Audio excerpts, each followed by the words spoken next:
دوستو تم نہیں جانتے ایمان بڑی اہم چیز ہے، اس کو ضائع مت کرو،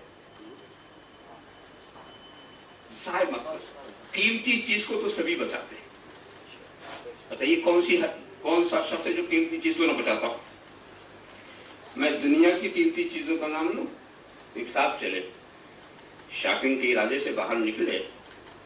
راستے وہ ذرا سے جوہری مزاج کے تھے،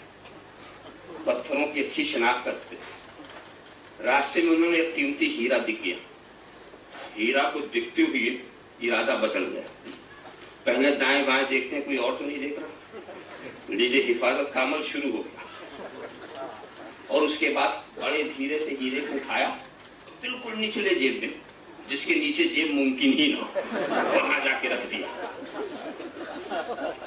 اب اس کے بعد جناب والا ارادہ تھا بازار جانے کا، واپس آ گیا، گھر میں خاموشی سے گئے، کوٹری میں گئے، کوٹری کی سے پھر حجرے میں گئے،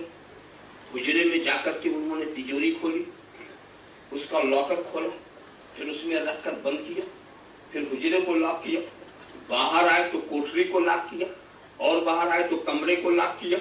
اور باہر آئے تو مکان کو لاک کیا، اس پر بھی اطمینان نہیں ہے، 2 گورکھا بھی بٹھا دیا دروازے کے اوپر، 2-4 ارسیشین ادھر ادھر پھیلا دیے ہیں۔ دیکھیے قیمتی چیز کی سبھی حفاظت کرتے ہیں،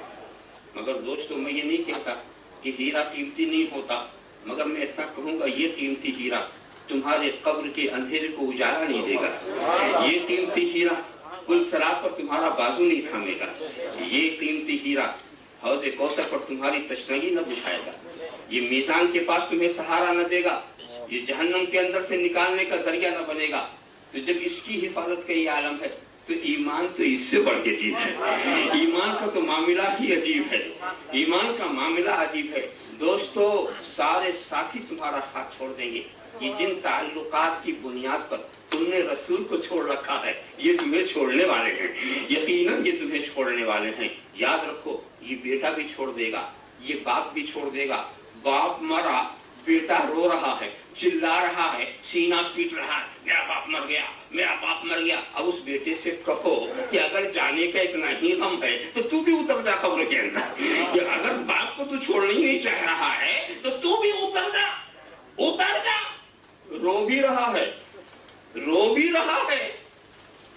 اور نہلانے والوں کو بھی بلا رہا ہے، رو بھی رہا ہے، کفن کا بھی انتظام کر رہا، رو بھی رہا ہے، قبر بھی کھدوا رہا،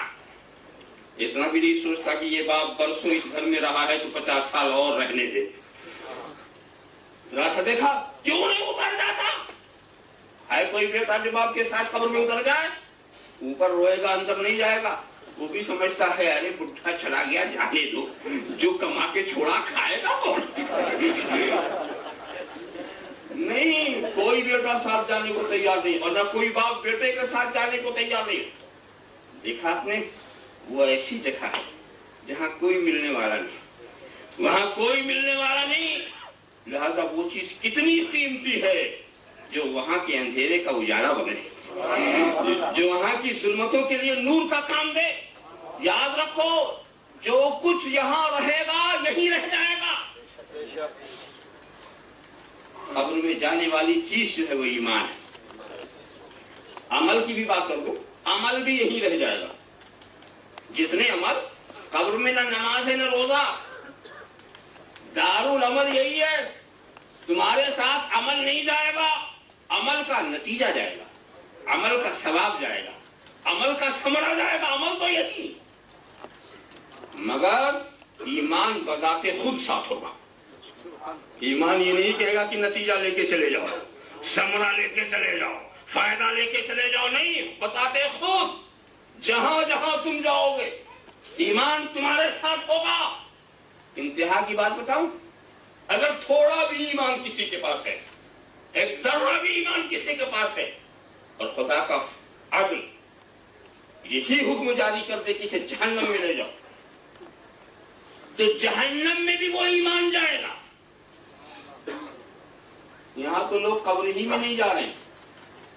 وہ ایمان جہنم میں بھی جائے گا۔ اب اگر ایمان سے اگر تم پوچھو کہ اے ایمان تو جنت کا پھول ہے، تو جہنم میں کیوں جا رہا؟ تو ایمان یہ جواب دے گا کہ اس نے مجھے کبھی نہیں چھوڑا، میں بھی اسے نہیں چھوڑوں گا، اس نے مجھے کبھی نہیں چھوڑا، اور اگر میں اس کے ساتھ جہنم میں نہ گیا تو اس کے نکلنے کا بہانہ کیا ہوگا، اس کی رہائی کا بہانہ کیا ہوگا؟ اسی لیے میں چاہ رہا ہوں کہ جب اس نے نہیں چھوڑا تو میں بھی نہیں چھوڑوں گا۔ دوستو، وہ نفوس قدسیہ والے کچھ ناسمجھ نہ تھے جنہوں نے سب کچھ چھوڑ دیا، ایمان نہیں چھوڑا، قبیلہ چھوڑ دیا، ایمان نہیں چھوڑا، خاندان چھوڑ دیا، ایمان نہیں چھوڑا۔ ذرا صاف خیال کرو،